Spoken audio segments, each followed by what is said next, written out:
मलाई ताराजीले यो विषयमा कुरा गर्ने भन्दाखेरि मैले यसो विचार गरेँ, गफै गर्ने त हो, किनभने मैले कुनै अनुसन्धान गरेको छैन यो विषयमा, छुट्टै अध्ययन पनि गरेको छैन। यो प्रस्तुत हुने सबै कुराहरू मेरा अब्जर्भेसन्स एन्ड ओपिनियन्स हुन्, मेरा धारणाहरू हुन्। जुन विचारलाई धारण गरिन्छ त्यसलाई धारणा भन्छ। मैले धारण गरेका विचारहरू हुन्। त्यसैले मलाई यसमाथि जति हक लाग्छ, यसको एकदमै विपरीत विचार राख्नेहरूको उत्तिकै आफ्नो धारणामा हक लाग्छ। यो स्लाइड टकिङ पोइन्ट्स हो, गफ गर्नको लागि उठाइएको मेरो लट्ठी हो यो। त्यसैले यो साइट गर्नको लागि होइन, अट्रिब्युट चाहिँ गर्न सकिन्छ। यस्तो चर्चामा सिकेलालले त यस्तो भनेको थियो भन्न चाहिँ पाइन्छ। साइट गर्नलाई चाहिँ त्यसको केही आधार हुनुपर्छ। त्यो आधार भनेको टेक्स्टहरूबाट आउनु पर्यो, अथवा आफ्नो अध्ययन अनुसन्धानबाट आउनु पर्यो, अथवा लामो बौद्धिक चिन्तन गरेर प्रस्तुत गर्न सक्नु पर्यो। यो तिनटै कुरा होइन हो। यो चाहिँ एकदम अनौपचारिक छलफलको रूपमा ल्याइएको हुनाले यी टकिङ पोइन्ट्सहरू हुन्। मेरो प्रस्तुति अहिले ठ्याक्क 1 बज्यो होइन, 1 बजे नै मलाई भन्नुभएको थियो सुरु हुन्छ भनेर। 1 बज्यो, अन्दाजी 45 मिनट 1 घन्टा जति म गफ गर्छु, अनि त्यसपछि तपाईँहरूको गफ गर्ने पालो हुन्छ। दलितको मुद्दा पृष्ठभूमिमा छ, तर कुरा मेरो त्यति मात्रै होइन। यो चाहिँ रुखको कुरा भन्दा पनि म बगैँचाको कुरा पनि गर्छु र बगैँचाभित्रको अरू रुखहरूको कुरा पनि गर्छु, जसले कि तपाईँहरूको आफ्नै सोचलाई स्पष्ट तुल्याउन केही मद्दत पुगोस्। यो कुरा चाहिँ नेपालमा आन्दोलनको सुरु हुनासाथ क्रान्तिको रूपमा भन्ने हो भने त 7 सालको क्रान्तिको कुरा हुन्छ, अनि त्यसपछि माओवादीहरूले गर्ने भनिएको क्रान्तिको कुरा हुन्छ। तर आन्दोलनको कुरा हुनासाथ पहिले चाहिँ कुरा हुन्थ्यो जहिले पनि जनआन्दोलन 2046, अहिले चाहिँ मधेस आन्दोलन भन्ने धेरैको मुखमा झुन्डिएको छ। तर त्यसलाई मधेस विद्रोह भन्ने कि मधेस आन्दोलन भन्ने कि नेता चाहिँ त्यो जहिले पनि एउटा व्यक्तिमा गएर टुङ्गिदो रहेछ। व्यक्तिको महत्त्व चाहिँ हुन्छ। मधेस आन्दोलनको कुरा गर्दा अथवा मधेस विद्रोहको कुरा गर्दा उपेन्द्र यादवको कुरा आउँछ। उनको पृष्ठभूमि हेर्नुपर्ने हुन्छ, मार्क्सवादी पृष्ठभूमिका। पहिले चाहिँ मार्क्सवादीहरूसँग लागेका, तत्पश्चात मार्क्सवादी लेनिनवादीसँग लागेका, अनि माओवादमा लागेका, माओवादबाट पनि अटाउन नसकेर त्यहाँबाट उछिट्टिएर निस्केर वैचारिक आन्दोलन सुरु गरेका, अनि मधेस आन्दोलनको नेतृत्व लिएका। त्यो चाहिँ केही हदसम्म हिंसात्मक पनि पटक पटक हुन पुग्यो, दाङमा भयो जस्तो, गौरमा हुन पुगेको जस्तो, र अन्ततः मूलधारको राजनीतिमा एउटा स्थापित हुन पुगेका। त्यसले गर्दाखेरि यो मधेस आन्दोलनमा लाई अध्ययन गर्ने रुचि चाहिँ धेरैमा जागेको छ। र त्यही कुरा मलाई ताराजीले पनि भन्नुभएको थियो, दलित आन्दोलनको कुरा गर्दा अलिकति मधेस आन्दोलनको पनि कुरा गर्ने हो कि महिला आन्दोलनको कुरा गर्ने हो कि जनआन्दोलनको कुरा गर्ने हो कि। यस परिप्रेक्ष्यमा हेर्ने हो भने 2-4 कुरा अलिकति स्पष्टता चाहिन्छ। यो सामाजिक आन्दोलन भन्ने कुरो पहिले हो के, त्यो एउटा बुझ्नुपर्छ। किनभने जेलाई पनि आन्दोलन भनिदियो भयो नि त यहाँ होइन। हली आन्दोलन, रिक्सावालको आन्दोलन होइन, डाक्टरहरूको आन्दोलन, वकिलहरूको आन्दोलन, पत्रकारहरूको आन्दोलन, हुँदा त सुन व्यापारीहरूको आन्दोलन, जहाँ मान्छेले खान पाउँदैन त्यहाँ सुन व्यापारीको आन्दोलन होइन। आन्दोलन त अनेक हुन्छ। यो लजिकल ऱ्यासनल सोसल मुभमेन्ट केलाई भन्ने पहिले नै प्रश्न चाहिँ, त्यो एउटा प्रश्न चाहिँ बलियोसँग आउँछ। र त्यस्ता आन्दोलनहरू किन जरुरी बन्न पुग्दछ? के त्यस्तो परिस्थिति हो जसले आन्दोलनलाई आवश्यक बनाउँछ? तेस्रो प्रश्न हो, त्यस्ता आन्दोलनहरूको आयोजना कसरी गरिन्छ? अर्को प्रश्न हो त्यस्ता आन्दोलनहरूमा कस्ता व्यक्तिहरूको भूमिका हुन्छ, एक्टर्सहरू को हुन्छन्। त्यसपछि यदि आन्दोलन सफल भयो भने त्यसको संस्थाकरण कसरी गरिन्छ र असफल भयो भने त्यसका पाठहरू कसरी स्थापित हुन्छन्। दुवै कुरा इन्स्टिट्युसनलाइजेसन नै पर्छ। इन्स्टिट्युसनलाइजेसन भनेपछि सक्सेसको मात्रै, सफलताको मात्रै संस्थाकरण होइन कि असफलताका पाठहरूको पनि संस्थाकरण हुनुपर्छ। किनभने असफलताबाट प्राप्त भएका ढुङ्गाहरूमा टेकेर नै सफलतातिर लाग्ने हो र आन्दोलनलाई एउटा निरन्तरताको रूपमा बुझ्ने हो भने असफलताका पाठहरूको संस्थाकरण पनि उत्तिकै जरुरी हुन्छ। अर्को चाहिँ आन्दोलनको महत्त्वपूर्ण मुद्दा, तिनलाई व्याख्या कसरी गर्ने, के व्याख्या गर्न सकिन्छ, कसरी आन्दोलन हुन्छ त, आन्दोलन कसरी हुन पुग्यो। किनभने त्यो व्याख्या गरिएन त भने त त्यसको रिप्लिकेबिलिटी त हुँदैन, त्यही अनुसारको अर्को आन्दोलन त फेरि गर्न सकिँदैन हैन। विज्ञानमा जतिको ठ्याक्क नहोला, H2O भनेको रुवान्डामा पनि पानी र H2O भनेको नेपालमा पनि पानी, एक्ज्याक्ट रिप्लिकेबिलिटी, त्यो एक्ज्याक्ट रिप्लिकेबिलिटी चाहिँ समाजशास्त्रमा नहोला, तर केही न केही रिप्लिकेबिलिटी त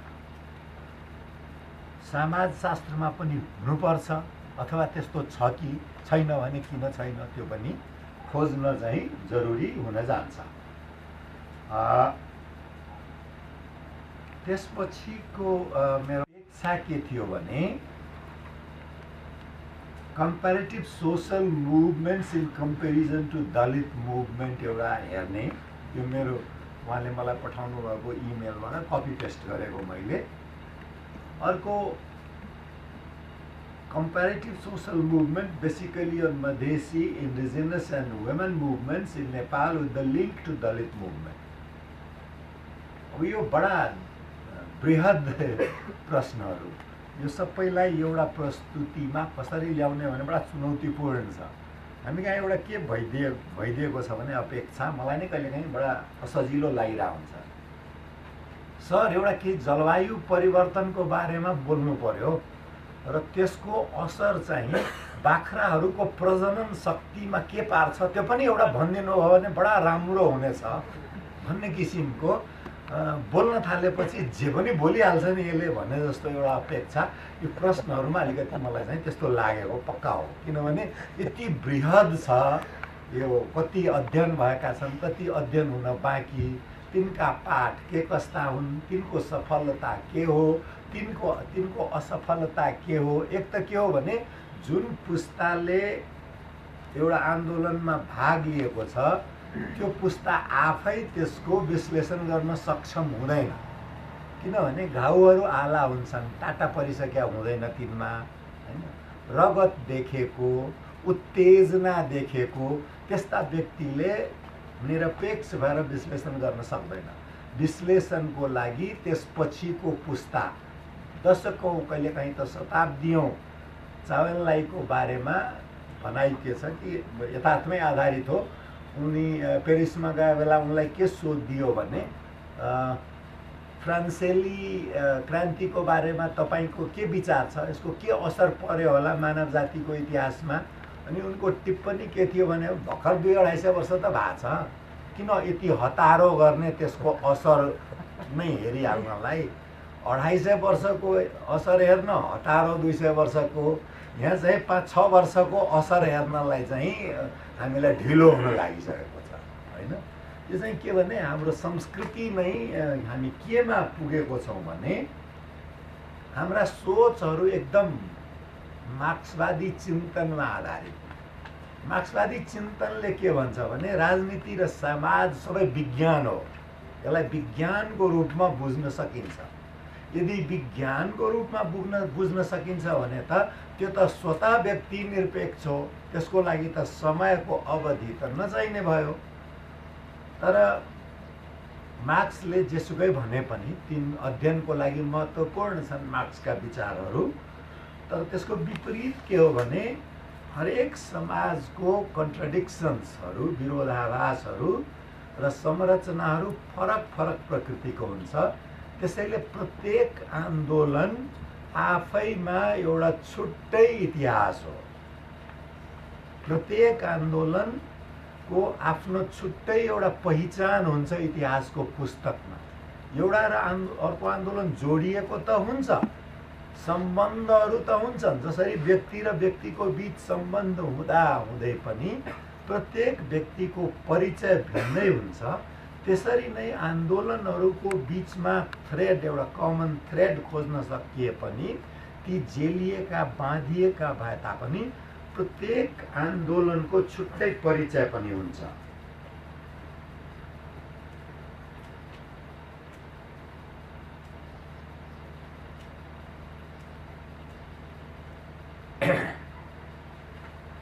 आन्दोलनमा त्यसलाई उद्यमशीलता देखाउने व्यक्तिहरू जसले आन्दोलन सञ्चालन गर्छन्, तिनको विचारधारा, तिनको पृष्ठभूमि, समाजको संरचना, त्यसपछि आर्थिक अवस्था, आर्थिकको कुरा त मार्क्सले पनि गर्छन्, त्यो सबैको असर पनि आन्दोलनमा परिरहेको हुन्छ।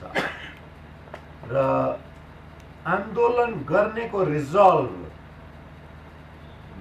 निर्क्योल, छनौट, निश्चितता, दृढता, त्यसको महत्त्व पनि आन्दोलनमा हुन्छ। र त्यो सँगसँगै हरेक आन्दोलनको विपरीत चाहिँ त्यसलाई रोक्न खोज्ने शक्ति पनि हुन्छ।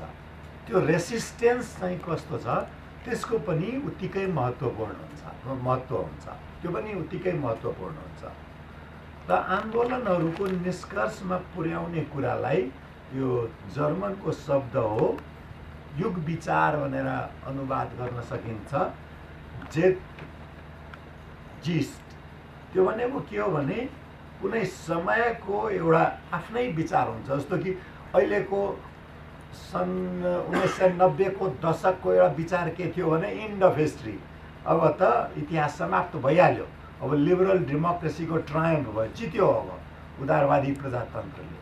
त्यस्तै अहिलेको जेटजिस्ट भनेको के हो भने खुल्ला बजारलाई कसैले चुनौती नै दिन सक्दैन। डाक्टर बाबुराम भट्टराई भन्दा ठुलो खुल्ला बजारको प्रचार गर्ने व्यक्ति आजको नेपालमा कोही पनि छैन, जुन कुरा कि कहिले कल्पना पनि गर्न सकिँदैन थियो।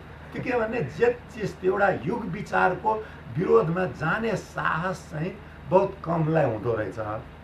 र त्यसले पनि त्यो युग विचारले के गर्छ भने अन्तर्राष्ट्रिय राय बनाउन मद्दत गर्छ, छरछिमेकको प्रभावलाई निर्देशित गर्छ, समाजभित्रैको जुन सम्भ्रान्त वर्ग हुन्छ त्यसले त्यो युग विचारलाई कसरी लिएको छ त्यसको प्रभाव देखिन्छ र त्यसले गर्दाखेरि चाहिँ आन्दोलनहरू प्रभावित हुन्छ। पहिले समाजको कुरा हामी गऱ्यौँ, सामाजिक आन्दोलनको कुरा गऱ्यौँ। र पहिले समाज भने नै के हो त? समाजकै परिभाषाको बारेमा पनि प्रशस्त छलफल गर्न सकिन्छ। नेपालमा आर्किटेक्चरल सोसाइटी भन्ने छ, वास्तुविदहरूले आफूलाई समाज भन्दा रहेछन् हैन, त्यो पनि एउटा समाज हो हैन। अथवा दलित समाजको कुरा आउला हैन। समाज त थरी थरीको समाज, तर त्यो समाजलाई समाज मान्ने कसरी? नेपाली समाज भन्ने पनि भन्ने गरिन्छ। त्यो भन्ने हो के अथवा केही छ कि त्यस्तो नेपाली समाज वा छैन कि हैन, त्यो प्लुरलमा हुनुपर्ने हो कि हैन, यी कुराहरूको बारेमा पनि सामाजिक आन्दोलनको कुरा गर्नु अगाडि विचार गर्नुपर्ने हुन्छ। समाजको एउटा परिभाषा, यो सामान्य परिभाषा शब्दकोशहरूमा आउने के हो भने त्यस्ता समाजका विश्वासहरू, मूल्य, मान्यता, प्रतीकहरू चाहिँ एक प्रकारका हुन्छ र त्यो भङ्ग कसैले गर्यो भने सजाय के पाउँछ? सजाय भनेको अब झुन्ड्याउनु नै पर्छ भने होइन, गोलीमै हान्नुपर्छ, भौतिक कारबाही गर्नुपर्छ भने होइन, सजाय भनेको जातबाट निकाल्ने नै हुनुपर्छ भने पनि होइन। समाज भने त्यसलाई चाहिँ आफै छोडिदिनेदेखि लिएर विभिन्न किसिमको हुनसक्छ। त्यो स्याङ्सन्स चाहिँ के हुन सक्छ भन्ने कुरा यो सेयर गर्नेलाई समाज चाहिँ सामान्यतया भन्ने गरिन्छ र यसका अर्थहरू समाजमा बुझिएको हुन्छ। यो समाजको विश्वासहरू के हो भने कहीँ लेखिएको हुँदैन तर सबैले बुझिरहेका हो हैन। ठुलाको आदर गर्नुपर्छ, गाईको मासु खानु हुँदैन भने हिन्दूहरूको कुरा, हिन्दू उच्च वर्गको उच्च जातकाहरूको कुरा त एकदम कसैले के भनिराख्नै पर्दैन, आ प्रायोरी कसैले नभन्दै एकदम स्वीकृत भइसकेको। मान्यताहरू त्यस्तै, जति नै झुटो बोले पनि झुटो बोल्नु हुँदैन है भन्ने क्या। त्यो भनेको हाम्रो कस्तो दोहोरोपना हाम्रो व्यवहारमा बच्चैदेखि सिकाइएको हैन। त्यस्ता किसिमको मूल्य र मान्यताहरू जनै लाउने हैन, त्यसको के हो अर्थ बहस गर्यो कि त्यो त विधर्मी भइहाल्यो हैन, क्रान्तिकारी भइहाल्यो। त्यसैले त्यो सबै कहीँ लेखिएको नभए पनि त्यसको अर्थ सबैले चाहिँ बुझेका हुन्छन्। यहाँ अब थरीथरीको सिद्धान्तहरू छन्, म धेरै सिद्धान्तमा चाहिँ गएको छैन। एउटा फङ्सनलिस्ट थ्योरीहरूले के भन्छ भने समाज भनेको एउटा स्थायित्व प्राप्त गरेको, राम्रोसँग काम गर्ने, इन्टर रिलेटेड पार्टहरू भएको एउटा इकाइ हो जसले चाहिँ आफ्नो काम गरिरहेको हुन्छ। कन्फ्लिक्ट थ्योरी, जसमा मार्क्सवादी थ्योरी पनि भन्छ, त्यसले के भन्छ भने त्यो होइन, समाजमा निरन्तर रूपमा द्वन्द्व भइरहेको हुन्छ। त्यो द्वन्द्व विभिन्न समूहहरूको बिचमा भइरहेको हुन्छ र त्यसमा चाहिँ स्रोतमाथि नियन्त्रणको लागि त्यो द्वन्द्व भइरहेको हुन्छ र बलियाहरू जहिले पनि जित हात पार्छन्। त्यसैले बलियाहरूको नियन्त्रण रहेको व्यवस्थालाई नै समाज भन्न मिल्छ। तेस्रो चाहिँ इन्टरेक्सन थ्योरी हो। जसरी व्यक्ति बीचको अन्तर सम्बन्धले अरू कुराहरू ठाउँमा काम गर्छ, त्यसरी नै समाज भनेको व्यक्ति बीचको अन्तर सम्बन्धबाट बनेको हुन्छ।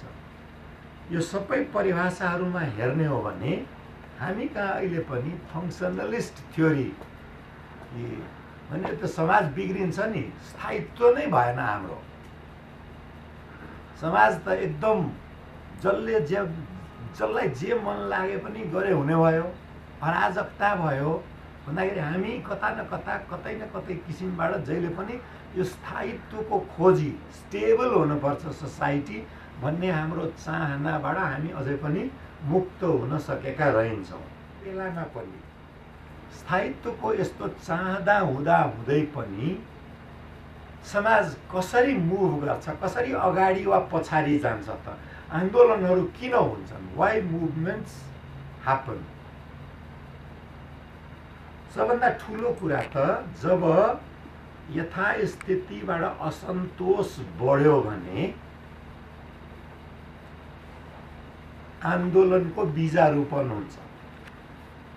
दोस्रो त्यतिले मात्रै हुँदैन। बीजारोपण गर्दैमा रुख उम्रिन्छ भन्ने त छैन, बिरुवा उम्रिन्छ भन्ने त छैन।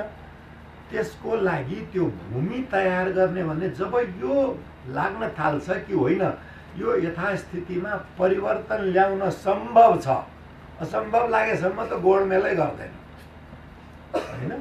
जब सम्भव लाग्छ अनि मात्रै गोडमेल गर्छ। मान्छेले पानी दिन्छ हैन, मलखाद हाल्ला, सम्भव लागेपछि, भलै नहोला तर सम्भव लागेको चाहिँ हुनु पर्यो।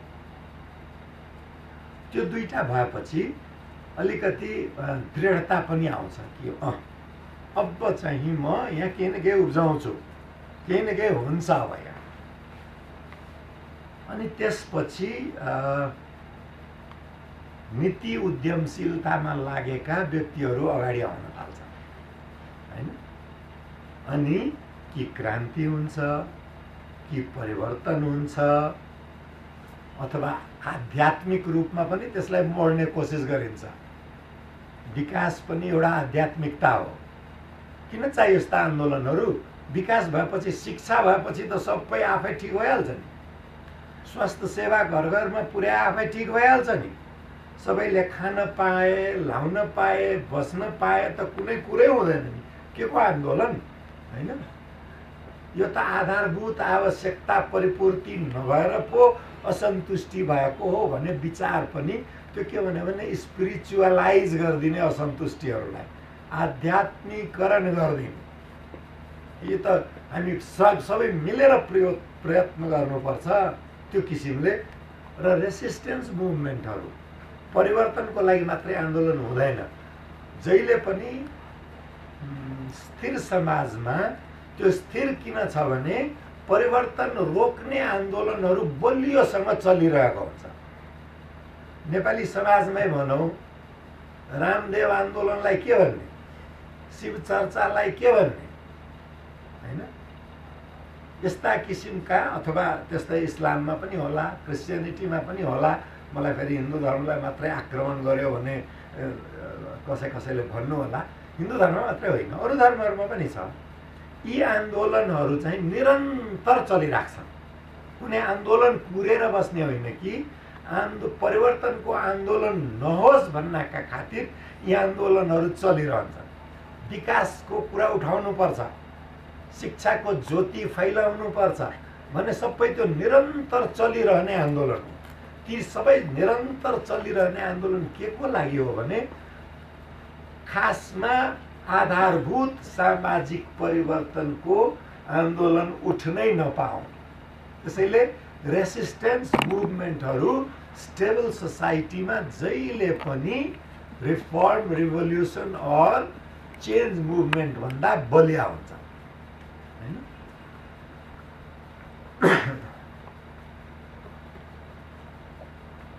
नेपालमा सामाजिक आन्दोलनको इतिहासको कुरा गर्ने हो भने भएको मकै पर्वको कुरा ल्याउँछन् कसैले, त्योभन्दा अगाडि योगमायाको कुरा ल्याउँछन्, हैन?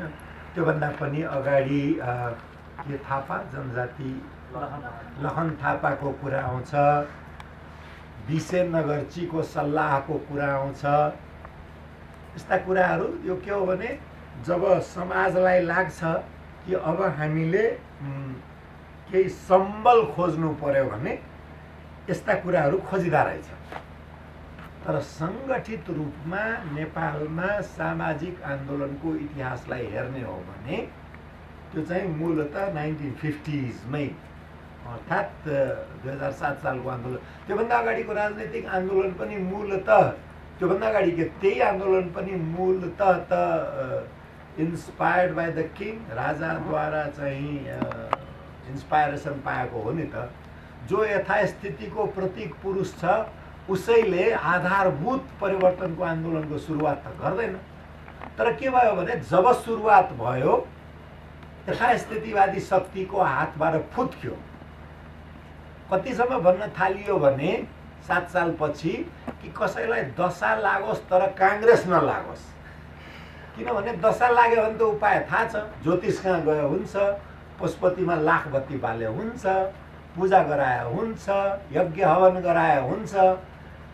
काङ्ग्रेस लाग्यो भने त यो सबै परिवर्तित हुने भयो, जातपात जाने भयो, जनै फालिने भयो, दलित भान्सा कोठामा पस्ने भए, पूजा कोठामा बस्ने भए, नछुने आइमाई चाहिँ पूजा गर्ने भइन्, ढोका खोल्ने भइन्, माथि ढोका चोटामा उक्लिने भइन्। यस किसिमको जुन नेपाली कङ्ग्रेसले किसिमको आन्दोलन ल्यायो त्यो चाहिँ एकदम सही रूपमा क्रान्ति 2007 साल पछिको त राजनीतिक व्यवस्था भन्दा पनि, राजनीतिक व्यवस्थामा त राणा फालियो, राणाको ठाउँमा शाह आयो। त्योभन्दा एउटा दरबारियाबाट अर्को दरबारियामा गयो, धेरै परिवर्तन भएको थिएन। सही आन्दोलन बुझ्नलाई, 7 सालको महत्त्व बुझ्नलाई त्यसले ल्याएको सामाजिक परिवर्तनलाई चाहिँ बुझ्नुपर्ने हुन्छ र त्यसलाई चाहिँ सम्भवतः पहिलो सामाजिक आन्दोलनको रूपमा लिनुपर्छ। त्यसपछि त्यसको प्रतिकार पनि त्यतिकै बलियोसँग भयो।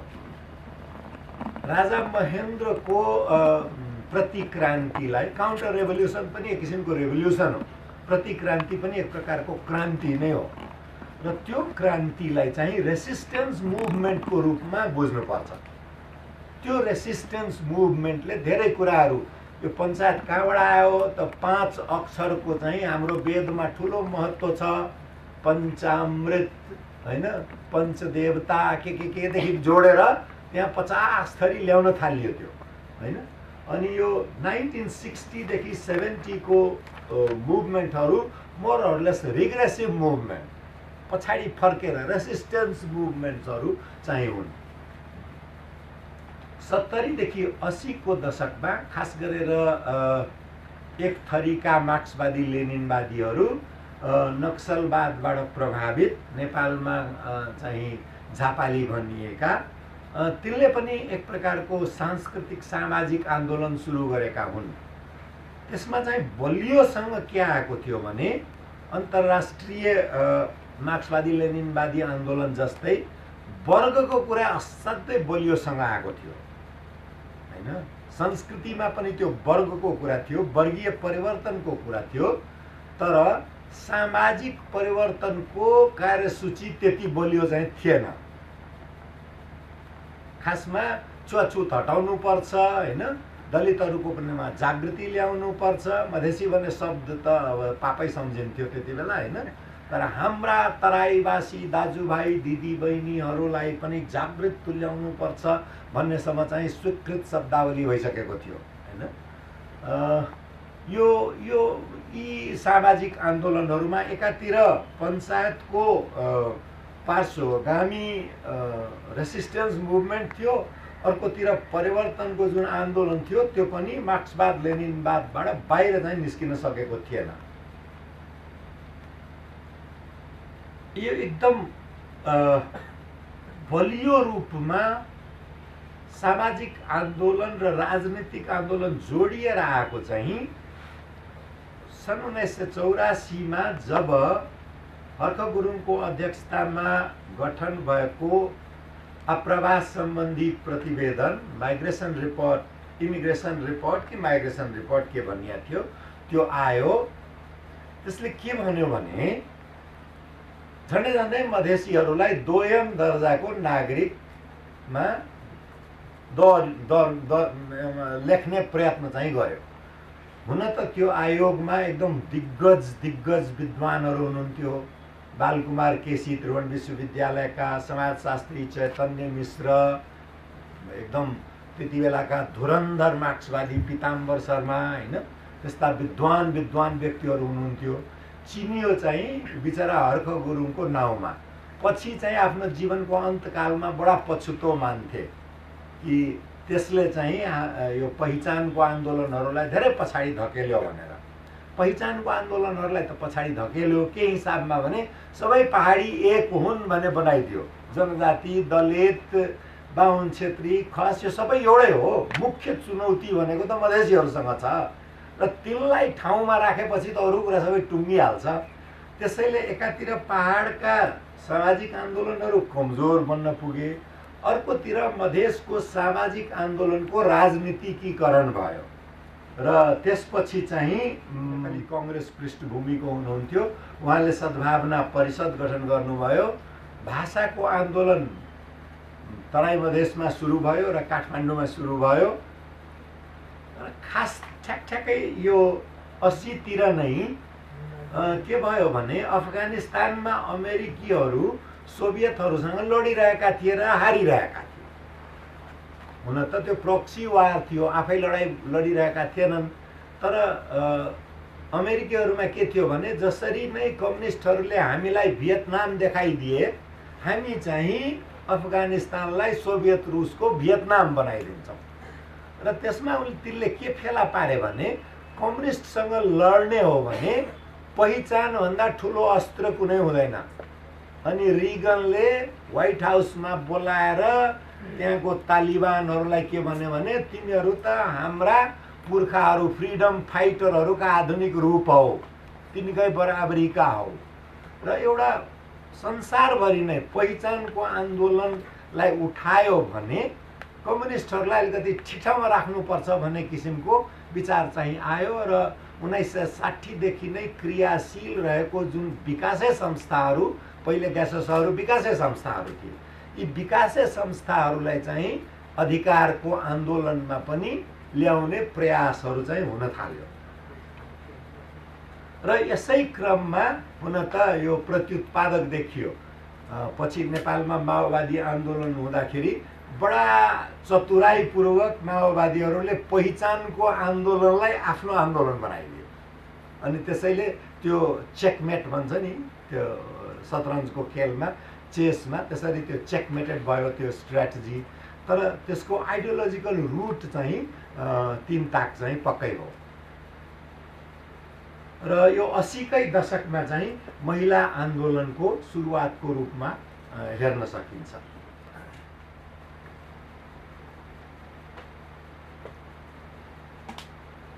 जनजातीय आन्दोलनको सुरुवात सङ्गठित रूपमा, असङ्गठित रूपमा ठाउँ ठाउँबाट त भइ नै रहेको हो। सङ्गठित रूपमा के भयो भने खास गरेर तराई मधेसमा काङ्ग्रेसका र कम्युनिस्टका धेरै नेता कार्यकर्ताहरू, चाहे मधेसी हुन् वा पहाडी बाहुन क्षेत्री, अनि तत्कालीन पञ्चायतका रणनीतिकारहरूलाई के लाग्यो भने जनजातिको पनि सभ्रान्तलाई हातमा लिएर तिमीहरू कम ठुलो सभ्रान्त हो र भन्ने किसिमले यो बाहुन क्षेत्री सभ्रान्तलाई चेकमेट गर्न सकिन्छ। त्यो किसिमले पञ्चायतका रणनीतिकारहरू, तत्कालीन अञ्चलाधीशहरू, 2-4वटा नाउँ त सम्झिन्छ होइन, दामोदर शमशेर, लीलाराज बिष्ट, रामचन्द्र बहादुर सिंह, मनमोहन मिश्र, अञ्चलाधीशहरू सम्झिएको नाउँहरू थुप्रै थिए। तिनको प्याट्रोनेजमै हरेक ठाउँमा जनजातिको अगुवाहरू अलि उत्तेजक रूप हुने, तयारी भने केही पनि छैन, तयारी भने मुसा समात्नलाई पनि छैन, तर बाघको शिकार गर्न निस्क्या जस्तो चर्को कुरा मात्रै गर्ने। चर्को कुरा गरिदिएपछि त्यसलाई बदनाम गर्न पनि पछि बडा सजिलो हुन्छ होइन। अप्ठ्यारो भयो भने प्रयोग गर्नसम्म गर्ने, जब त्यसको उपयोगिता सकियो भने त्यसलाई बदनाम गरेर त्यसलाई झुन्ड्याइदिने, give a dog a bad name and then hang it होइन। त्यसैले नचाहिने चर्को कुरा गर्न लगाउने। मेरो जिल्लाको गोरेबहादुर खपाङ्गी उहाँ त्यही बेलातिरको उत्पाद हो। मलाई सम्झना छ, उहाँ शिक्षक हुनुहुन्थ्यो, जलेश्वर जनकपुर बस चल्थ्यो, उहाँ बसमा कहिलेकाहीँ आफ्नो काम सकाएर, काम के गर्ने, काम त पनि खास अब शिक्षकमा त्यति बेला सजिलै नियुक्ति पाउने बेलामा पनि कस्ताले पाउँथ्यो भने बुझिएकै कुरा हो होइन। उहाँ चाहिँ त्यो उचाल्दै हेर्ने, हेर मारवाडीहरू कस्तो भाग्य लिएर आएको, सरराम बासडर गाडीमा गयो, तिम्रो हाम्रो भाग्य, हामी बस चढ्ने, हामीले ब्याङ्कमा जम्मा गरेको पैसा त्यसले ऋण लिएका हुन् र त्यही ऋणले व्यापार गर्छन्, नाफा खान्छन्, मोटर चढ्छन्, हामी चाहिँ यो बसमा झुम्बिएर होइन। अनि यिनलाई आशीर्वाद दिने को, यिनलाई आशीर्वाद दिने फलाना गाउँको मिश्र, ढिस्काना गाउँको सिंह, यो सब ठुला जातवालाहरूले चाहिँ यो सब तिनको हो, बिगारेका तिनैले हुन् भनेर बडा चर्को कुरा। वर्गीय भन्दा पनि यस्तो किसिमको जातीय कुराहरू चाहिँ आएपछि जनजाति मुभमेन्टको अलिकति रूप लिन थालेको त्यो 80s चाहिँ हो। तर त्यसमा के देखियो भने ग्रुप एक्सन, कलेक्टिभ एक्सन, सामाजिक आन्दोलन, सोशल मुभमेन्ट कलेक्टिभ एक्सन हो for shared goal through commonly shared method, commonly shared procedure.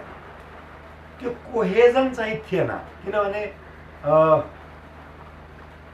Khapangi Magar भए पनि महोत्तरीको खपाङ्गी मगर र रोल्पाको खपाङ्गी मगरमा दुवै मगर हुन् भन्ने भागहरू कुनै समानतै छैन। अरू जनजातिसँगको त कुरै छ।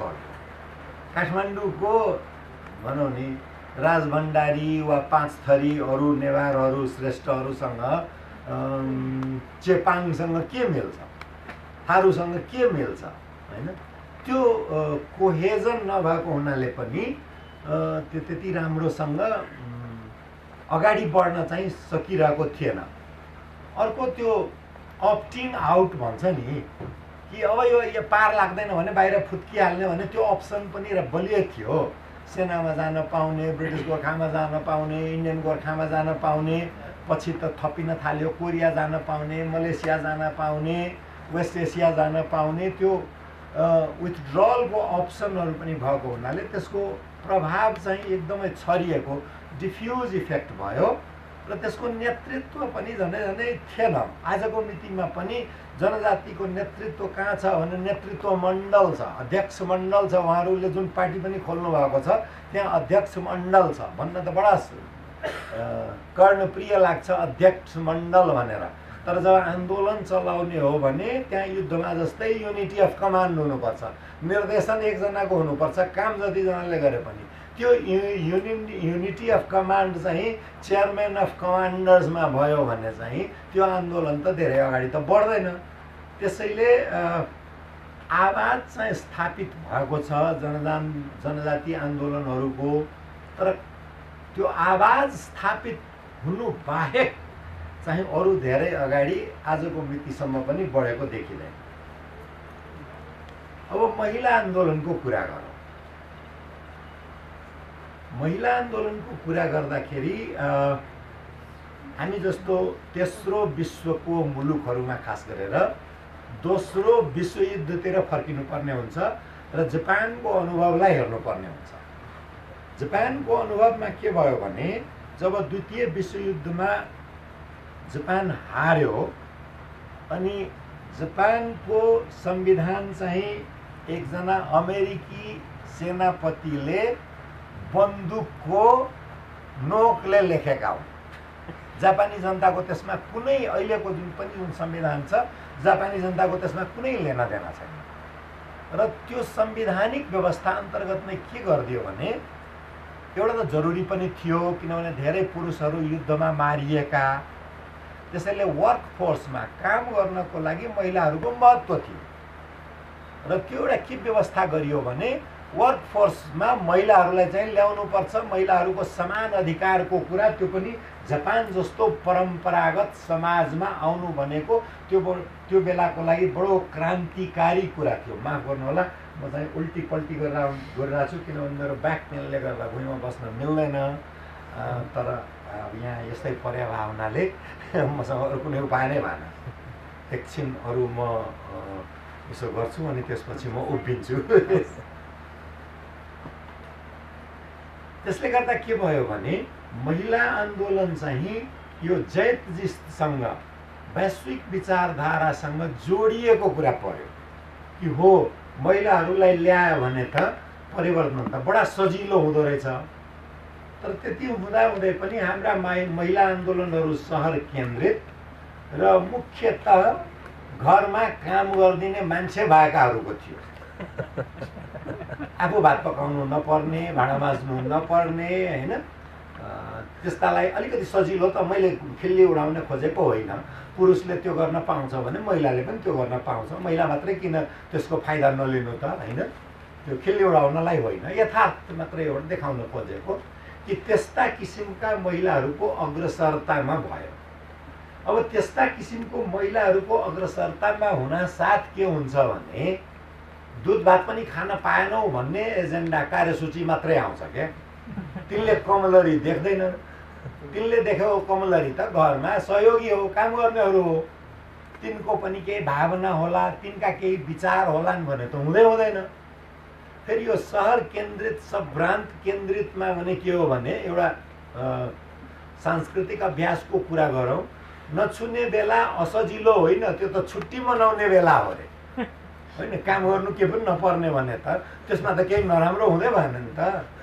बिहान उठ्नु पनि परेन, किनभने चोखो पानी ल्याउनु पनि पर्दैन, पुछ्नु पनि पर्दैन, पूजा पनि गर्नु पर्दैन, सबैले अरूले गर्ने भएपछि त छुट्टीको बेला।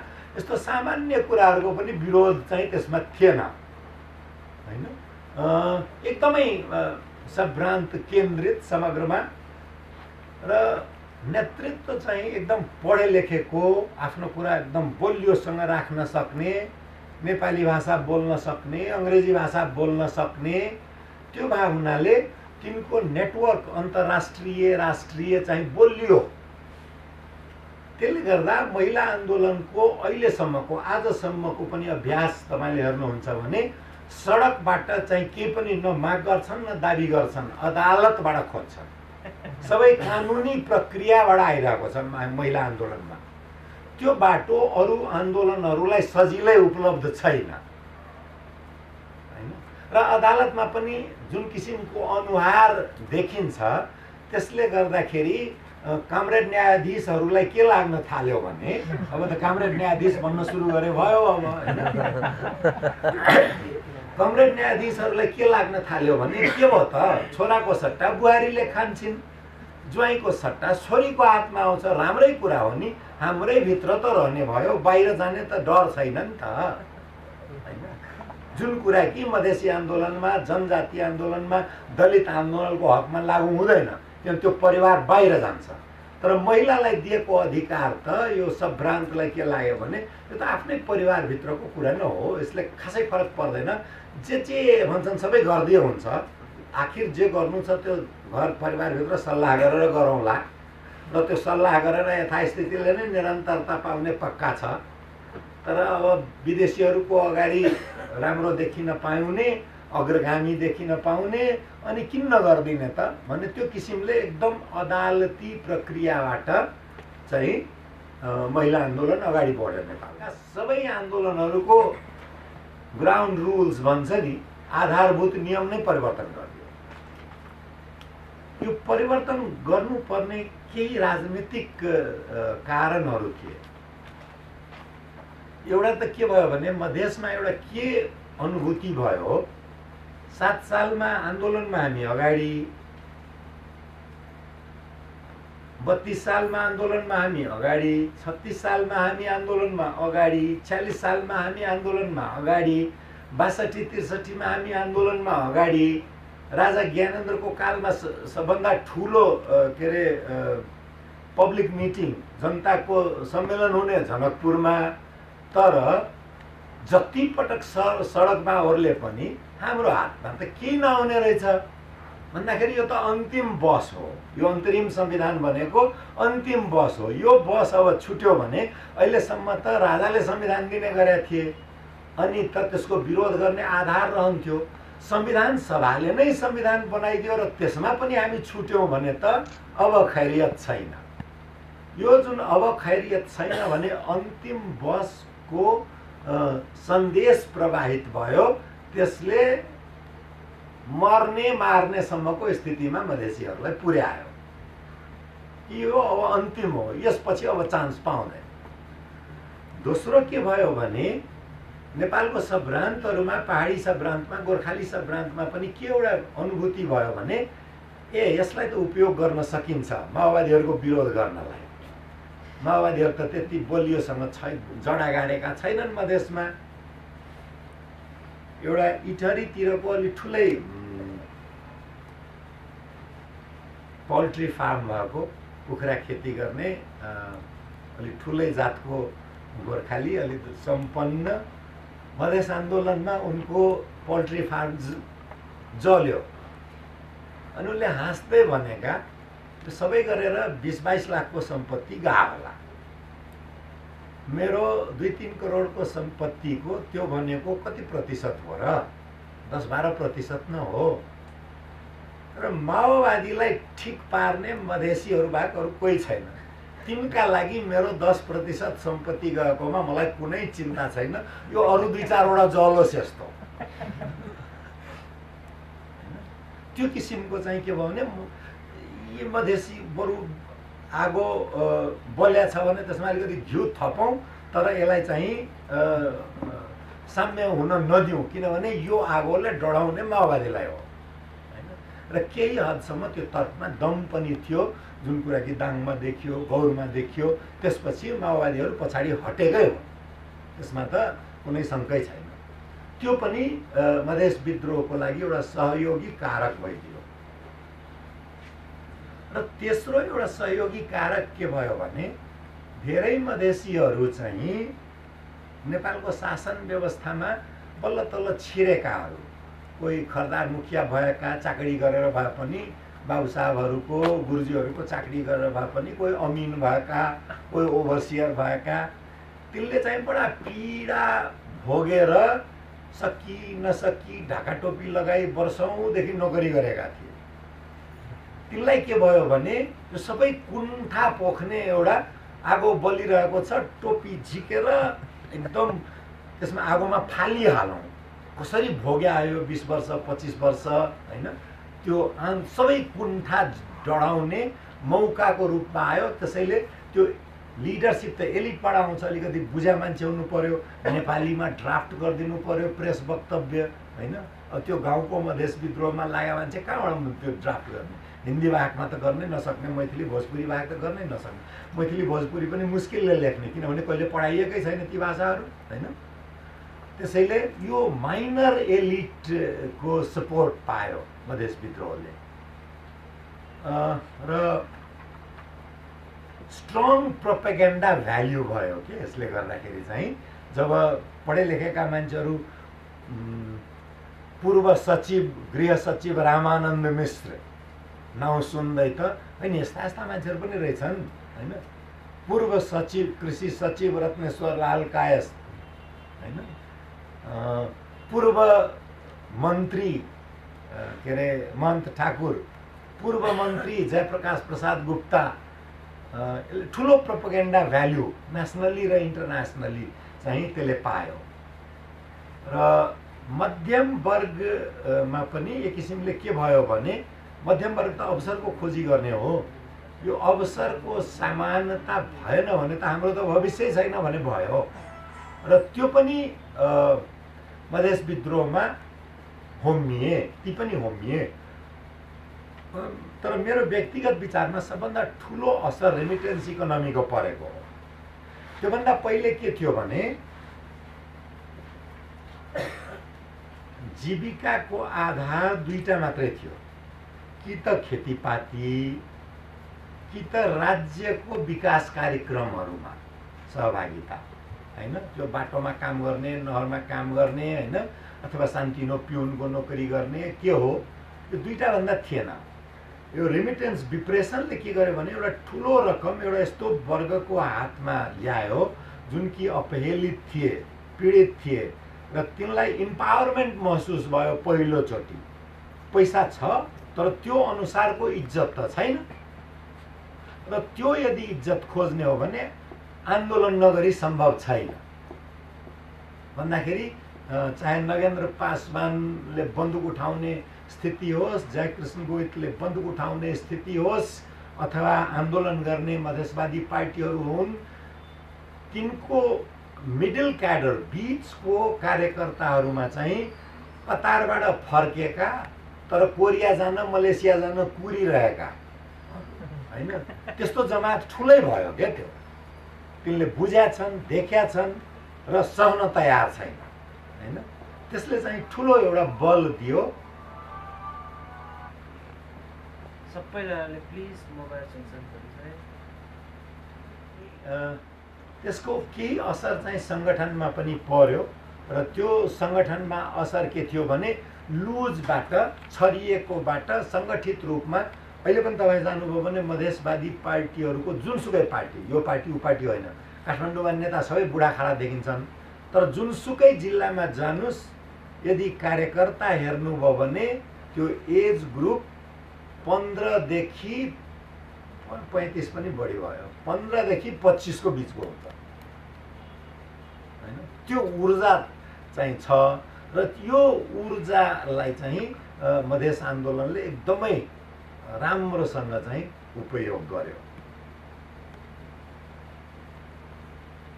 अब यो क्लासिक प्रोसेस भन्छ कि सामाजिक आन्दोलनहरू कस्ता हुन्छन् भने सामान्यतया ती स्वैच्छिक हुन्छन्, ती अचानक आउँछन्, धेरै मान्छेहरू त्यसमा सहभागी हुन्छन्, स्थापित मूल्य र मान्यताहरूको उल्लङ्घन गर्छन् ती सामाजिक आन्दोलनहरूले र ती सँगै किन रहन सक्छन् भने उद्देश्यको समानता रहेको हुन्छ। त्यस्ता सामाजिक आन्दोलनहरू 4 चरणबाट सामान्यतया गुज्रिन्छन्। पहिलो त त्यसको उदय हुन्छ, विकसित हुन्छ वा उदय हुन्छ, त्यसपछि त्यो सङ्गठित हुन्छ, सङ्गठित भएपछि त्यसको संस्थाकरण हुन पुग्छ र संस्थाकरण भएपछि संस्थाकरण भन्दा पनि ब्युरोक्रेटाइजेसन भनेको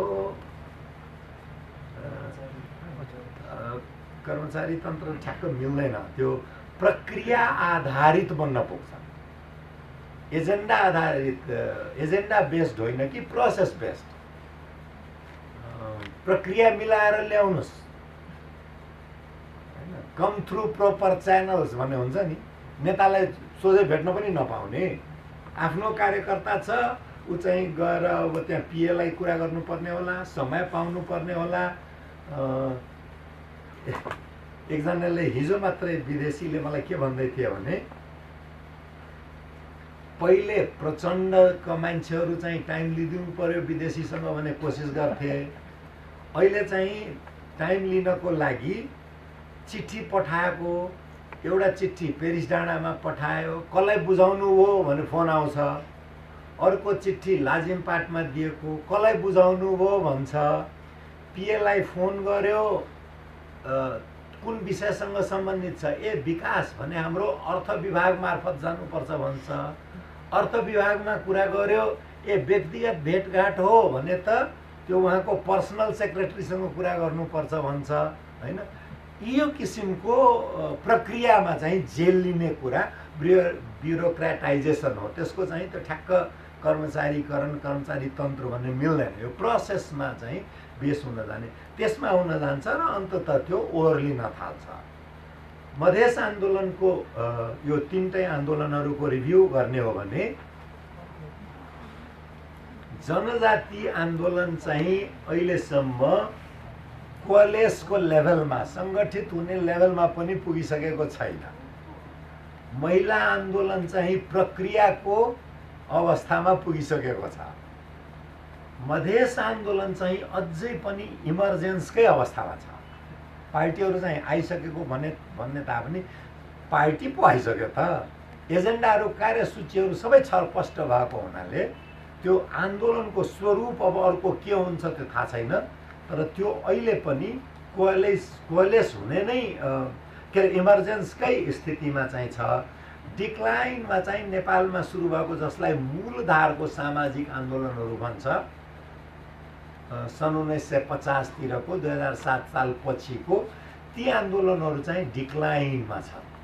तर रेसिस्टेन्स मुभमेन्ट पनि फेरि इमर्जेन्सकै अवस्थामा छ। चाहे कमल थापाको कुरा गरौँ अथवा ज्ञानेन्द्रको मन्दिरहरूको भ्रमणको कुरा गरौँ, रेसिस्टेन्ट मुभमेन्टहरू हो नि, त्यसलाई मुभमेन्टकै रूपमा लिनुपर्छ। आखिर प्रतिक्रान्ति पनि क्रान्ति हो। त्यो सबै चाहिँ एगेन इमर्जेन्सकै लेभलमा चाहिँ छ। त्यो सबै मुभमेन्टहरूलाई हेर्ने हो भने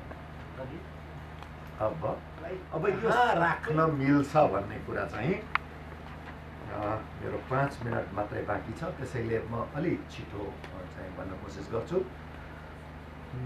कोहेजन मिल्ने जसरी जनजातिहरूमा त्यसरी दलितहरूमा पनि अभाव छ। पहाडी दलित, मधेसी दलित कहाँ गएर मिल्ने भन्ने चाहिँ ठुलो कुरा गर्न सक्ने नै अवस्था छैन। भाषा मिल्दैन, सोच मिल्दैन, जीवनशैली मिल्दैन, संस्कृति मिल्दैन। बरु एउटा पहाडको बाहुन र पहाडको दलितको घर उस्तै उस्तै देखिएला, रातो माटोले पोतेको, होइन, टाइल छाएको, अलिकति हुने खाने छ भने, अब यहाँ वर्गको कुरा नगरौँ, अलिकति हुने खाने छ भने सामाजिक रूपमा उस्तै उस्तै, त्यही दसैँ मान्ने, त्यही तिहार मान्ने, होइन, सबै किसिमको झन्डै झन्डै उस्तै उस्तै, थर पनि कति ठाउँमा एउटै, होइन। त्यसैले तर त्यो मधेसी र पहाडी दलितको विभाजन चाहिँ बडा बलियो छ। अर्को चाहिँ के भने मधेसीको दलितहरूको बिचमै पनि आफूमध्येको विभाजन र पहाडी दलितहरू बिचको पनि आफूमध्येको विभाजन चाहिँ एकदमै, मधेसका ठुला जात बिचको विभाजन, पहाडका ठुला जात बिचको विभाजन पनि नभएको होइन, जनजाति बिचको विभाजन पनि नभएको होइन। तर त्यो के भने तिनमा अलिकति आत्मविश्वास आइसकेको हुनाले त्यो विभाजन सजिलोसँग तोड्ने गर्छन् तिनले। तर दलितहरूमा त्यो नयाँ किसिमको त्यो विभाजन बुझ्ने पनि अलिकति हैसियत प्राप्त गरेपछि न हो। अनि हैसियतवालाहरूले आफ्नो शक्तिको प्रयोग गर्ने भनेको त त्यही विभाजन मार्फत हो। त्यसैले त्यो विभाजनहरू चाहिँ दलित आन्दोलनमा बलियो छ। अर्को त्यो एकदमै प्रभाव क्षेत्र साह्रै छरिएको 75 जिल्लामा हुने जम्मा 2टा जात मात्रै हो, क्षेत्री पनि होइन खासमा। किनभने मधेसमा क्षेत्रीहरूको उपस्थिति क्षेत्रीय राजपूत एउटै मान्ने हो भने पनि क्षेत्रीहरूको उपस्थिति हरेक जिल्लामा खोज्न अलिक गाह्रै हुन्छ। अहिले बसाइसराई भएर गएको बाहेक र सहरी क्षेत्रमा गएको बाहेक। तर जिल्लाको कुरा नगरौँ, गाविसको कुरा गरौँ। 4000 गाविसमा झन्डै 4000 गाविसमा पाउने 2टा जात मात्रै हुन्छ, बाहुन र दलित हैन। सो डिस्पर्स्ड, एकदम छरिएको। बाहुनको त ब्राह्मणस्य ब्राह्मणो गति भने छ, एक अर्कोसँग तुरुन्तै एउटै भइहाल्छन्। कुन गोत्रको हो भनेपछि त्यहाँ कुरा आइहाल्छ। बिहेबारी चल्छ कि चल्दैन हैन, नातागोता कहाँ कहाँ पर्छन्, मूल थलो कहाँ पर्यो हैन, चारधाम जान भ्याउनु भएको छ कि छैन हैन, छोरी के अरे कन्यादान गर्न भ्याइसक्नु हो, छोराहरूको व्रतबन्ध भयो, कुरा धेरै मिल्छ हैन। फरक भन्दा मिल्ने कुराहरू धेरै छ। त्यसैले त्यो 4000 गाविसमा रहेका भए तापनि हजारौं थरी रहेको भए तापनि सबै ब्राह्मण एउटै हुन्, सबै बाहुन एउटै हुन्। तर सबै दलित चाहिँ त्यस किसिमले एउटै छैन, त्यो छरिएको प्रभाव छ। र नेतृत्वको चाहिँ ठुलो अभाव, नेतृत्वले कति ठुलो असर पार्छ भन्ने कुरा भारतको अनुभवले देखाउँछ। एउटा अम्बेडकर, एउटा जगजीवन राम अथवा एउटा काशीराम, एउटा मायावती नभइदिएको भए के हालत हुन्थ्यो होला त्यो दलितहरूको हैन। ठुलो असर गर्छ। किनभने यस्तो एउटा नेता, म भारतमा पढ्दाखेरि पहिलोचोटि बेङ्गलोरमा हुँदाखेरि दलितका नेता जगजीवन राम थिए। उनी कहाँ भेट गर्न आउनेलाई दलितले खुट्टा छोयो भने यसो उठाइदिएर एक थप्पड दिन्थे। सधैँ त झुक्यौ, अब तिम्रै मान्छे मन्त्री हुँदा पनि झुक्ने, यस्तो बानी गर्नु हुँदैन। गला मिल्ने हो। मुसलमानहरूलाई हेर कसरी सोझै छाती मिलाउँछन्। तर कोही बाहुन उनका आइपुगेको छ भने आफ्नै गाउँको किन्न होस्, तिनलाई चाहिँ खुट्टैमा ढोगाउँथे। किनभने एउटा सिम्बल हो, प्रतीक हो। 5000 वर्षदेखिको यो चलन, यसलाई चाहिँ नउल्ट्याएसम्म यो बदलिँदैन, उल्ट्याउनु चाहिँ पर्छ। त्यो देखेको मैले। अर्कोचोटि म भारतमा अलिगढमा पढ्दाखेरि भर्खर काशीराम उदाउन थालेका भित्ताहरूमा हात्तीको तस्बिर देखिन थालिएको थियो। चुनावमा एउटा पनि सिट जितेका थिएनन् काशीरामले, बहुजन समाज पार्टीले जितेको थिएन। उनले चाहिँ मायावतीका भनेका रे आइएएस को तयारी गर्दै थिइन्। अनि उनले के भने आइएएस भन्ने त जो पनि हुन्छ, यन्त्र पुर्जा न हो एउटा, म तिमीलाई रानी बनाउँछु। सिम्बलिज्म हो, शक्तिको सिम्बलिज्म। रानी भने रानी नै होइन, त्यो शक्तिको सिम्बलिज्म, त्यो प्रतीकलाई समातेको। त्यसले गर्दाखेरि बाहुनहरू जति नै मायावती भ्रष्ट भइन्, 7,000 जो जुत्ता छ उनको भनेर भए नभएको जति कुरा लाए पनि दलितहरू खुसी हुन्छन्। के भयो त 7,000 जुत्ता त? 7,000 जुत्ता भने ठकुरी रानीले मात्रै लाउन पाउनु भने केही छ? हाम्रो रानीले पनि लाउँछ नि त। हामी सबैको इज्जत बढ्या हो हैन। हिरा चाहिँ किन अर्को रानीले मात्रै लाउने, हाम्रो रानीले पनि हिरा लाउँछ हैन। त्यो किसिमको एउटा अपलिफ्टिङ फिल दिन सक्ने दलित नेतृत्व चाहिँ नेपालमा अहिलेसम्म देखिएको छैन। अब नेतृत्व कसरी आउँछ भन्ने कुरा फेरि छुट्टै विषय हो कि नेतृत्वको उदय कसरी हुन्छ। एकजना ठुलो सम्भावना भएको व्यक्ति हुनुहुन्थ्यो, मेरो मित्र। उहाँ चाहिँ एकदम अकाल मृत्युमा पर्नुभयो हैन। अब त्यही किसिमको एक्सपोजर, त्यही किसिमको आर्टिकुलेसन भएको व्यक्तिहरूको खोजी एकजना दुईजना होइन कि एकजना मात्रै खोज्यो भने त्यो पुग्दैन। 10-20 जना खोजेपछि त्यसमा बल्ल 2-4 वटा माथि चाहिँ विश्वास आउन सक्छ। अर्को के भने यो प्रोसेस अफ कोअप्टेसन, तुरुन्तै चाहिँ आफू हातमा लिदिहाल्ने एउटा प्रोजेक्ट दिएर हुन्छ कि हैन, एक ठाउँमा मनोनयन गरिदिएर हुन्छ कि एउटा आइएनजिओमा झुन्ड्याइदिएर हुन्छ कि, त्यो कोअप्टेसनको प्रोसेस बडा बलियो छ। यहाँको मायावतीलाई रानी बनाउँछु किन चाहिँ कलेक्टर बन्न जाने भन्ने सक्नेहरू हैसियतको कोही पनि छैन क्या। मौका पाएछौ यार, मौका पटक पटक आउँदैन, मौकामा गइहाल्नुपर्छ भन्ने किसिमको सिकाउनेहरू मात्रै छन्। यस्तो मौका कहाँ पाइन्छ पटक पटक? मौका पनि कोही छोड्छ? गइहाल्नुपर्छ यस्तोमा भन्ने किसिमको लोकसेवा पास गरे मान्छे पार्टी चलाएर बस्ने, जानुपर्छ, अधिकृत बन्न जानुपर्छ होइन। त्यो किसिमले अधिकृत भन्ने आफू त राम्रै गर्छ होइन। एउटा सन्देश पनि जान्छ कि दलित पनि अधिकृत हुन सक्छन् र चलाउन सक्छन् भनेर, दलित पनि राजदूत हुन सक्छन्, चलाउन सक्छन् भनेर होइन। एउटा सन्देश त जान्छ, तर त्यसले एउटा के हुन्छ भने सामाजिक आन्दोलनको नेतृत्व गर्न सक्ने व्यक्ति समाजले गुमाउँछ। अर्को अन्तर्राष्ट्रिय लिङ्केजेसहरू पनि साह्रै कमजोर। और वातावरणको कुरा गरौँ, महिलाको कुरा गरौँ, एड्सको कुरा गरौँ होइन, जे कुरा गरे पनि इन्टरनेसनल लिङ्केजेस बनाउन सजिलो हुन्छ। दलितको इन्टरनेसनल लिङ्केजेस बडा गाह्रो। स्लेभरी त हटाइसक्यो पश्चिमा समाजबाट। यो दलित भने भारत नेपाल बाहेक र केही हदसम्म बङ्गलादेश पाकिस्तान बाहेक गरेर जाने हो भने यो हो के कुरा होइन। जाति प्रथा हटाएपछि त आफै हटिहाल्छ नि भन्ने किसिमको। अथवा ती सबै क्रिस्चियन भइहाले अथवा बुद्धिस्ट भइहाल्यो भने त हटिगयो नि।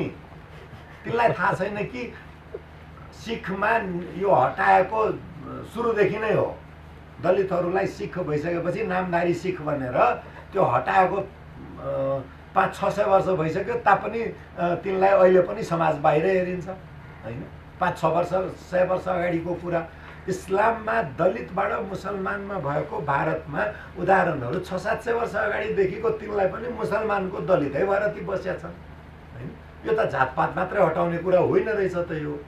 यो त्योभन्दा गहिरो रहेछ। हाम्रो चाहिँ एकदम साइकेमा, मनस्थितिमै चाहिँ एकदम बलियोसँग ढुङ्गामा कुदिएको अक्षर जस्तो भएर बसेको कुरा रहेछ होइन। त्यसैले गर्दा इन्टरनेसनल लिङ्केजेस चाहिँ एकदम कमजोर र कति ठाउँमा जसलाई नदेखिने सांस्कृतिक हतकडी भन्छ। मेरो दलित साथी मेरो घरमा आए बेला कसैले उसलाई रोक्दैन, तर ऊ आफै मेरो पूजा कोठामा जान हच्किन्छ। सजाय पाउला भने कुनै डर होइन त्यहाँ होइन। किन गर्ने हो, जरुरी के छ र होइन। अथवा मलाई नै पाप लाग्छ यो होइन। यस्तो किसिमको मान्यतामा खास गरेर, किनभने यही समाजको उपज न हो हामी, यही शिक्षा प्रणालीबाट आएको, यही गुरुहरूको प्रवचन सुनेको, यही पुस्तक पढेको होइन, सबै यही हो। अनि यो इन्भिजिबल ह्यान्डकप्सले हामीलाई चाहिँ बलियोसँग बाँधेर राखेको छ। यी सब कारणहरूले गर्दाखेरि चाहिँ दलित आन्दोलनलाई अरू आन्दोलनहरूको तुलनामा लागेर हेर्ने हो भने कमजोर देखिन्छ। तर हामी कहाँ के चलन छ भने एउटा खालि समस्या मात्रै देखाउनुहुन्छ, समाधान भन्नुहोस् नि भने। अब त्यसको ठाडो उत्तर त के हुन्छ भने समाधान मलाई थाहा छैन। त्यो थाहा भइदिया भए त म के भइसक्यो हुन्थेँ नि त। थाहा नभएर त त्यही शङ्का उपशङ्काले गर्दा त यही लेखे पढेर बसेको छु होइन। नेतृत्वमा जानलाई कुनै शङ्कै हुनु हुँदैन। मलाई धेरै शङ्का छ, त्यही भएर म पढ्ने लेख्ने काम गर्दैछु, मलाई थाहा छैन। तर त्यो हाम्रो यस्तो भइसकेको छ कि यो लेनिनको उक्ति what is to be done, हामी कहाँ त धेरै वामपन्थी सोचको प्रभाव छ। What is to be done भन्नुहोस् नि, निकास के भने टिभीमा मलाई सोधिरहेको हुन्छ क्या। अरे बाबा, निकास त्यो प्रचण्डलाई थाहा छैन, सुशील कोइरालालाई थाहा छैन, झलनाथ खनाललाई थाहा छैन, मन ठाकुरलाई थाहा छैन, बडा बडा विद्वानहरू के अरे लोकराज बराललाई थाहा छैन होइन। 101 व्यक्तिलाई नेपाललाई त्यत्रो के अरे सल्लाह दिने विदेशी कूटनीतिज्ञहरूलाई थाहा छैन। यो सिकेलाल बबुरोलाई के थाहा होला निकास होइन। मलाई निकासकै थाहा छैन।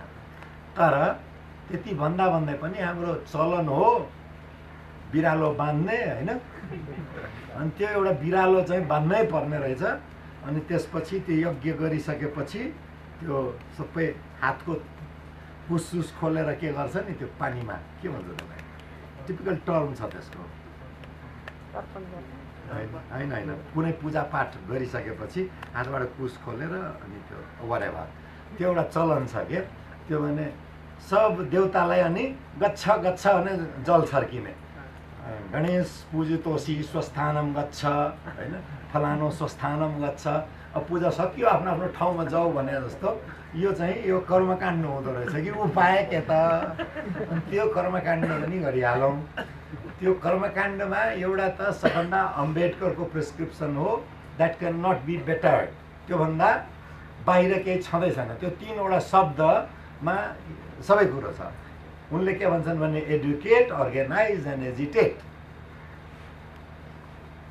जागरण ल्याऊ सङ्गठन बनाऊ र विद्रोह गर चलाऊ चलाऊ चलाऊ होइन तीनटा शब्द मात्रै जागरण सङ्गठन विद्रोह होइन मैले चाहिँ त्यसमा थपिने केही कुराहरू आजको अम्बेडकरको कालखण्डभन्दा हाम्रो कालखण्ड अलिक फरक भइसक्यो त्यो फरक स्थितिमा चाहिँ नेटवर्क त्यो नबनाइकन चाहिँ अबको राजनीतिक कार्यसूची अगाडि जाँदैन दोस्रो बिल्ड कोअलिसन नबनाइकन हुँदैन एउटा समूहले मात्रै ठुलो आन्दोलन गर्ने भने मेरो विचारमा मधेस विद्रोह अन्तिमै हुनुपर्छ अब बेगर कोअलिसन भारतमा दलितहरूले पनि मायावतीले पहिले बाहुनहरूसँग कोअलिसन बनाउनु पर्यो नि त होइन अहिले के कुरा हुँदैछ भने बाहुनहरू चाहिँ फर्के यसलाई विश्वास गर्नु नसकिने रहेछ बरु योभन्दा विश्वासिलो राजपूतहरूसँगको कोअलिसन बरु बलियो हुन्छ कि भन्ने चाहिँ त्यहाँ खोजी भइरहेको छ त्यस्तै अलि धेरै पछाडि परेका पिछडा वर्ग तिनीहरूसँग जुन कि झन्डै दलित जस्तै छन् खालि पानी चल्छ त्यति हो तर अरू हिसाबमा दलित बराबरै छन् तिनीहरूसँग चाहिँ कोअलिसन बनाउन सकिन्छ कि भन्ने खोजी चाहिँ हुँदैछ त्यसैले build coalition and resist कोअप्टेसन efforts होइन यो तपाईँले नजिकै देखिएको सानो कुहिएको फलमा लोभ गर्नुभयो भने रुखको माथि अलि धेरै राम्रोसँग पाकेको पोसिलो फलहरूसम्म तपाईँलाई पुग्न दिइने छैन होइन जुठोबाट कुहिएको भाग काटेर बाँकी खाउको स्थितिमा मात्रै रहने हो कि होइन रुखमै चढेर छानेको रोजेको आँप अथवा स्याउ अथवा सुन्तला के हो त्यो टिप्ने हो त्यो चाहिँ निर्णय गर्ने यो कोअप्टेसन इफोर्ट चाहिँ एकदम रेसिस्ट गर्नुपर्छ मैले 1 घन्टा भनेको थिएँ 1 घन्टा 5 मिनट भएछ 5 मिनट बढी बोलेँ अब मेरो पालो सकियो अब तपाईँहरूको पालो मैले यहीँ बिसाएँ हात उठाउनु छ है